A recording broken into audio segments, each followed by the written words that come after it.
what if the flaming chariots we read about in ancient religious texts weren't just poetry?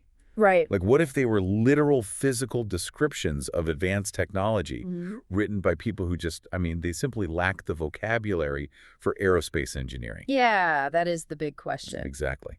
So welcome to the Deep Dive. Today we are taking you on a journey into a historical landscape that challenges, well, kind of everything you thought you knew about ancient myth. It really does. We're looking at some absolutely fascinating source material that basically strips away all the theological metaphors, and instead it applies a completely different lens, which is mechanical engineering. Yeah, looking at it like a blueprint. Right. Now, just to be super clear up front, we aren't taking a stance on religion today, and we definitely aren't endorsing the whole ancient astronaut hypothesis as absolute, undeniable fact. No, not at all. That's not the goal here. The mission for this deep dive is just to explore why these texts are so utterly compelling to modern engineers. What actually happens when you treat ancient scriptures as literal physical data. Well, it completely rewrites the way you read history. When you apply this technological lens, you start to realize that an ancient observer had a severe language gap. A language gap. Yeah. They were trying to describe the completely inexplicable, but they only had the tools of their era to do it. So mainstream historians, they've traditionally viewed these events as just cultural mythology, right? Or political propaganda designed to legitimize leaders. Which makes sense from a purely historical standpoint. Totally. But when aeronautical or electrical engineers read these exact same texts, they don't see allegories at all. They see aerodynamics, they see acoustic realities, and high voltage electrical hazards. Okay, let's unpack this with a classic example, just to show you how this language gap actually functions. Good idea. So, in the Old Testament, there's the story of the prophet Elijah being taken up into the sky. 2 Kings describes him being lifted by a, quote, chariot of fire and horses of fire inside a whirlwind. Right, the famous chariot. Exactly. And for centuries, the theological interpretation has been this beautiful, glowing, sort of magical horse-drawn carriage. But think about it. If an observer in the Bronze Age witnessed, say, a vertical takeoff or a modern thrust vectoring system, they wouldn't use words like aerospace propulsion. Because those words literally didn't exist. Right. They would naturally use the fastest, most powerful vehicle in their daily life, which is a royal chariot. Yeah, the apex of their transportation tech. And to their kind of animistic mindset, anything that generates its own locomotion, anything that moves on its own, must be a living creature. Hence, the horses. Exactly. And the fire is just, it's simply the exhaust, right? The light, the sheer energy output of the crowd. Oh, totally. But the detail that really gets me is what happens next, the reaction of the people who actually witnessed this event. Yeah, this is where the mythological interpretation really starts to fracture. Because after Elijah departs, 50 men, which is essentially a military detachment at that time, they insist on going into the mountains to find him. Wait, they launch an actual search party? Yes. They launch this grueling 3-day search and rescue mission, scouring valleys and ravines. They are operating on the assumption that this massive physical force picked Elijah up and just deposited his body somewhere nearby. Oh, wow. And you don't launch a 3-day militaristic search and rescue mission for a spiritual metaphor. No, you definitely don't. The people in the narrative are reacting with completely earthly physical logic. They think he's out there in the dirt. Right. Now, to be fair to all sides, mainstream historical analysis argues this was just a political narrative. Right, to support the next guy. Exactly. To legitimize Elijah's successor, Elisha, by proving Elijah was truly gone without, any foul play or a murder plot. And secular naturalists suggest it might have been a literal freak weather event, like a tornado that lifted dust and created static electricity resembling fire in the sunlight, and it just swept him away. Which is terrifying in its own right. Oh, absolutely. But the engineering community points to the incredibly specific physical details. In the 1970s, there was this NASA engineer, Joseph F. Blumrich. Oh, the guy who worked on the Saturn V rocket, right? Yes, exactly. He actually set out to debunk a very similar biblical text, Ezekiel's vision of a flying craft with the whole wheels within wheels description. He wanted to prove it was just a myth. Right. But rather than debunking it, Blumrich discovered the text perfectly described an omnidirectional landing gear. That is wild. He realized the ancient author was describing a highly functional mechanical system that could move in any direction without turning its axle. Blumrich actually took out a United States patent for that specific wheel design, directly inspired by the biblical verses. Wait, he got a patent based on the Bible? That's incredible. Yeah. It forces you to really consider the limits of human perception. If humanity actually witnessed advanced technology thousands of years ago, they would basically have no choice but to frame it as a religious myth. Because they had no other framework. Right. The technology would be so far beyond their comprehension that divine magic would be literally the only available category in their minds. Okay, but a localized anomaly in the Middle East is one thing, right? It would be pretty easy to dismiss that as just a highly inventive regional storyteller. Sure. But if an actual aerospace vehicle entered the Earth's atmosphere, it wouldn't just be seen in one desert. Right. You'd expect a global footprint. You'd expect to see it everywhere. Exactly. And when you cross-reference this with the Hindu epics like the Mahabharata, you find the Vimanas. Oh, the Vimanas, yeah. And these aren't described as, like, ethereal clouds. The texts detail literal metal machines constructed of iron, copper, and silver. Physical objects. Yeah, with multiple floors and windows, and they utilize this roaring propulsion system that shakes the ground. But the craziest part, and the most alarming part, is that the sources describe weapons fired from these Vimanas that cause enemy armies to go blind and literally make the soldiers' hair and nails fall out. Which is, quite simply, a clinical description of acute radiation syndrome. Just textbook radiation poisoning. Yeah. When a human body is exposed to a massive dose of ionizing radiation, the rapidly dividing cells in the body are the very first to die. So hair follicles and the cellular matrix of the fingernails just break down completely. Wow. The ancient Indian authors were recording biological symptoms they could not possibly understand the mechanism of, yet they documented it with terrifying accuracy. The texts describe vertical takeoff, hovering capabilities, intercontinental travel in the blink of an eye. Things they shouldn't even be able to imagine. Exactly. These are highly complex, non-intuitive concepts for a purely agrarian society to just invent out of thin air. Now, I know some researchers like to point to that one manual, the Vaimanika Shastra, which looks like a literal blueprint for these Vimanas complete with schematics. Right, yeah. But we have to be super careful with our sources there, don't we? We really do. What's fascinating here is that aeronautical engineers at the Indian Institute of Science investigated the Vaimanika Shastra thoroughly back in 1974. And what did they find? They determined the text was not an ancient engineering manual at all. It was actually a channeled psychic document produced between 1918 and 1923. Oh, so it's relatively modern. Yeah. The engineers proved the drawings were aerodynamically impossible. It was essentially just a blend of ancient Sanskrit vocabulary and early 20th century utopian imagination. Got it.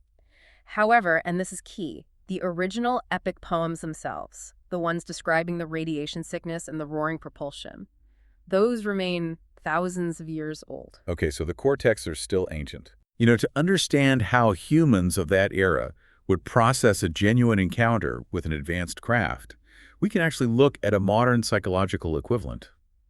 Anthropologists call it the cargo cult phenomenon. This is such a great comparison. Right. So during World War II, the American military set up these temporary air bases on highly isolated Pacific islands. And the indigenous populations there had zero concept of modern technology. None at all. They watched these giant metal birds descend from the sky, dropping precious supplies or cargo.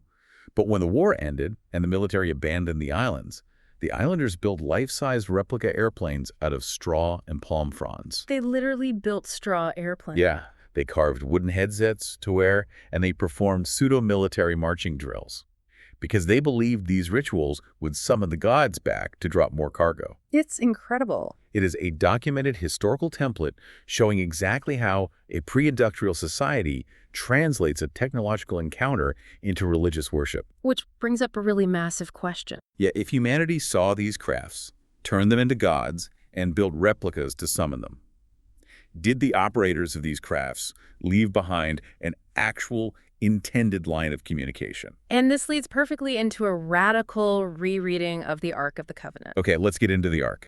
So if you read the first book of Samuel, there is a story of a young boy, Samuel, sleeping in the sanctuary near the Ark. In the middle of the night, he hears a voice call his name. Just out of nowhere. Right. And it's so clear that he actually thinks it's the high priest, Eli, in the next room. He runs over to Eli 3 times asking what he needs. The spatial and acoustic specifics in that narrative are so vital to this theory. How so? Well, the voice Samuel hears isn't telepathic. It's not some spiritual vision manifesting inside his consciousness. It is a directional acoustic sound wave propagating through the air, originating from the immediate vicinity of the ark. Oh, I love this analogy. It's the equivalent of a kid accidentally activating a sleeping two-way radio in a museum. And Eli, the older priest who understands the system a bit better, he realizes what is happening. He doesn't dismiss it as a dream. He provides Samuel with an exact voice command passcode to open the communication channel. He tells him exactly what to say. Yeah, he instructs him to say, "Speak, Lord, for your servant is listening." That functions perfectly as a verbal handshake protocol to initiate a two-way broadcast. And if you look closely at the text, there is a crucial line at the beginning of that chapter. It says, quote, "Calls were rare in those days." Meaning it wasn't happening often anymore. Right. From an engineer perspective, this suggests a piece of hardware that is failing. Centuries earlier, during the time of Moses and Aaron, the original operators possessed the technical knowledge and the protocols. They knew how to use the radio. Exactly. But by Samuel's era, the priesthood had degraded. Eli is going blind, his sons are described as ept, and the operational knowledge is just lost. The signal is weak, the network is dying, and a young boy happens to sleep in close enough proximity to trigger what seems like an automated hail. Okay, I have to push back on the logic of this, though. I mean, challenge me on this.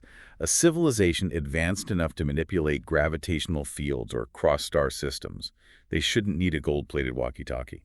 That's a fair point. Right. Relying on a clunky physical interface just feels counterintuitive. If this entity is so powerful, why not just use telepathy? Why build a physical golden box at all? Well, the source argues that it comes down to the immutable laws of physics. Okay. Even a highly advanced civilization requires a transducer to communicate across dimensions or massive spatial distances. So it's a hardware limitation. Sort of. If they are transmitting high-frequency electromagnetic signals or, say, theoretical tachyon waves, those waves carry information, sure, but they don't move air molecules. You can't hear them. Exactly. You need a piece of physical hardware to receive that signal and translate it into longitudinal acoustic air vibrations, actual sound waves that a human eardrum can mechanically process. Oh, wow. So the ark serves as the literal speaker and receiver. It acts as the localized interface, yeah. And additionally, there is the issue of biological shielding. Shielding? Yeah, the text consistently warns that the presence of this entity is a consuming fire and lethal to look upon. If the energy field or the transmission method is dangerous to fragile human biology, perhaps emitting high-voltage electromagnetism or radiation, a physical shield is absolutely mandatory. That makes total sense. Furthermore, when dealing with a nomadic, primitive culture, you can't hand them a microchip or try to explain cloud architecture. You provide exact physical dimensions to construct a massive, tangible phone booth. A focal point. Right, a focal point they can comprehend, revere, and transport safely. But wait, hardware requires a power source? Mm-hmm. If the ark was a literal machine operating out there in the desert for hundreds of years, it obviously didn't have a wall outlet. No, it definitely did not. And the source material presents a staggering hypothesis for this. They suggest the ark was powered by a nuclear battery, specifically a radioisotope thermoelectric generator, or an RTG. Which sounds like sci-fi, but it's very real. It's very real. This is the exact technology NASA uses to power deep space probes, like the Voyager spacecraft, or that we use in remote deep-sea installations. Exactly. RTGs utilize the heat released by the decay of radioactive isotopes to generate this steady, long-lasting supply of electricity. And if the core utilized something like plutonium-238, the timeline aligns perfectly. How so? Well, plutonium-238 has a half-life of roughly 88 years. That means its power output would have every century. This physical decay mechanism perfectly explains why the power was fading by Samuel's time, hundreds of years after construction. The battery was literally dying. Yeah, the isotope was decaying, the voltage was dropping, and the system was shutting down. And if you look at the construction instructions given to Moses, it entirely supports the electrical engineering hypothesis. Oh, the materials are fascinating. Right. The ark was built using acacia wood, sandwiched tightly between two layers of pure gold, both inside and out. To an electrical engineer, that is not a decorative jewelry box. Not at all. That is a massive capacitor. Specifically, it functions as a Leyden jar. The dense acacia wood acts as the dielectric insulator, and the two layers of gold act as the conductive plates. It's brilliant. When exposed to an electrical charge, this specific layered structure is designed to accumulate and store massive amounts of high voltage. And the choice of materials is highly functional. Gold isn't just conductive. It has a density of 19.3 grams per cubic centimeter. What do you mean? That density makes it one of the absolute best radiation shields in the periodic table. It rivals lead. You absolutely need that shielding if there is an active radiological core inside. Oh my gosh, this completely recontextualizes the biblical smiting incidents. It turns them into workplace accidents. Literally. When you view these deaths through the lens of workplace safety and electrical hazards, they read exactly like industrial accidents. Yeah, take the story of Uzzah. Yes. They are transporting the ark on a wooden ox cart, which explicitly violated the transport protocols, by the way. It was supposed to be carried on insulated wooden poles. Right, they ignored the manual. The cart hits a bump. Uzzah instinctively reaches out to steady the ark with his bare hand, and he drops dead instantly. Like touching a high-voltage live wire? Exactly. That is the exact physiological response of a grounded human touching a high-voltage live capacitor. The electricity grounds through his body, and his heart goes into fatal arrhythmia. Then you examine Aaron's own sons, Nadab and Abihu. They approach the ark carrying strange fire, which indicates they deviated from the strict operational protocols. They did something wrong. Yeah, and the text states that fire came out from the presence of the Lord and consumed them. But, and this is a huge detail, their physical tunics remained untouched. They burned from the inside out without their clothing catching fire. Yes. That is the signature of a massive arc flash or a lethal burst of microwave radiation. When an arc flash occurs, the air itself becomes superheated plasma, radiating intense heat and microwave energy that cooks internal tissue without necessarily igniting outer garments. It's terrifying. And later, when the Philistine army stole the ark as a trophy of war, their cities were immediately struck by plagues of tumors and sudden mass fatalities. Undeniable textbook symptoms. Right. Acute radiation sickness spreading through a population exposed to an unshielded radioactive source. Because the ark presented such extreme hazards, the high priest was essentially required to wear an ancient hazmat suit just to survive his shift. Wait, really? A hazmat suit? Basically, yeah. The protocols were rigid and completely unforgiving. He had to wear pure linen garments, specifically avoiding wool. Why no wool? Because wool generates static electricity. And in an environment with a massive charged capacitor, static could easily trigger a lethal discharge. Oh, wow. He also wore golden bells on the hem of his robe. This acted as an acoustic heart monitor for the crew outside. If the bells stopped jingling, it meant the priest had collapsed. And the rest of the priesthood couldn't rush in to administer first aid because they'd be exposed to the same lethal energy field. So they literally tied a rope to his ankle to drag his lifeless body out of the sanctuary. That's right. Moreover, before ever stepping near the ark, the priest had to fill the confined room with incredibly thick incense smoke. Which theologians read as a sweet-smelling offering. Right, but a physicist reads this as an ionizing barrier. Dense particulate smoke alters the conductivity of the air.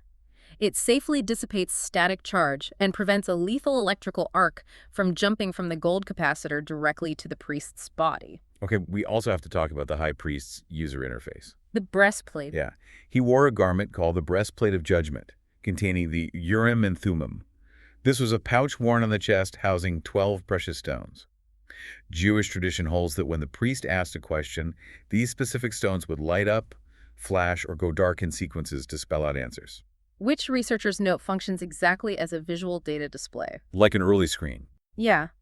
If the ark is the receiver and power source, the breastplate operates as a paired device. The stones act as early LED indicators, providing a binary readout for the operator. That is wild. It completely explains why only Aaron's direct descendants were allowed to use it. They were the only operators trained to decipher the complex, flashing light codes. So, if the ark was a nuclear battery functioning as a communications array, and its power eventually depleted, where did it go? That's the million-dollar question. Because when the Babylonians sacked Jerusalem in 586 BC, they meticulously cataloged every gold spoon and bowl they looted. But the Ark of the Covenant is noticeably absent from the Babylonian loot lists. It was already gone. And the sources outline 4 technological theories for its disappearance. Okay, let's hear them. The first is nuclear waste disposal. Over centuries, the gold shielding degraded or cracked. The communication functionality ceased, and the device simply became a leaking radiation hazard. So they had to get rid of it. Yeah. The surviving priests, realizing it was now poisoning their environment, buried it deep under the Temple Mount in a labyrinth of tunnels to serve as a permanent ancient nuclear waste repository. Which is a chilling thought. Yeah. Theory 2 suggests remote retrieval or a self-destruct protocol. Right. The original builders, observing humanity devolving into endless warfare, didn't want a primitive species weaponizing a nuclear core. Understandably. So they transmitted a signal that triggered a localized thermal meltdown, reducing the intricate internal electronics to a harmless puddle of slag, leaving behind nothing but an empty gold box. Now, Theory 3 is perhaps the most grounded in human nature, which is scrapped for gold. Always comes back to money. Yeah. Corrupt kings in Jerusalem, realizing the battery was finally dead and no longer striking people with lightning, just dismantled it. They discarded the dangerous core and melted down the hundreds of pounds of pure gold to finance their military campaigns. Sad, but very believable. And Theory 4 is the Ethiopian League. Legend dictates it was smuggled out of Israel down to Aksum, Ethiopia, where it supposedly resides in a highly guarded chapel today. Right, the famous chapel. But the chilling detail that makes medical professionals and engineers take notice is the condition of its caretakers. This part always gets me. The single guardian monk assigned to watch that chapel, a job held for life, by the way, always develops rapid cataracts and dies prematurely. Which perfectly matches the clinical pathology of a human subjected to chronic, low-level ionizing radiation from a leaking power source. Wow. Yeah. The epithelial cells in the cornea of the human eye are incredibly sensitive to radiation exposure, and rapid opacity of the lens is a primary indicator of radioactive proximity. So as we pull all these threads together, what does this ultimately mean for you, the listener? We've just taken thousands of years of sacred, unapproachable theology and examined the precise mechanics of how it could operate in the physical world. It brings to mind Arthur C. Clarke's famous law, any sufficiently advanced technology is indistinguishable from magic. Right. Classic. But what this deep dive suggests is actually the exact inverse of Clarke's law. Ancient magic only reveals itself as technology once the observer finally develops the vocabulary to understand it. Oh, that's incredibly profound.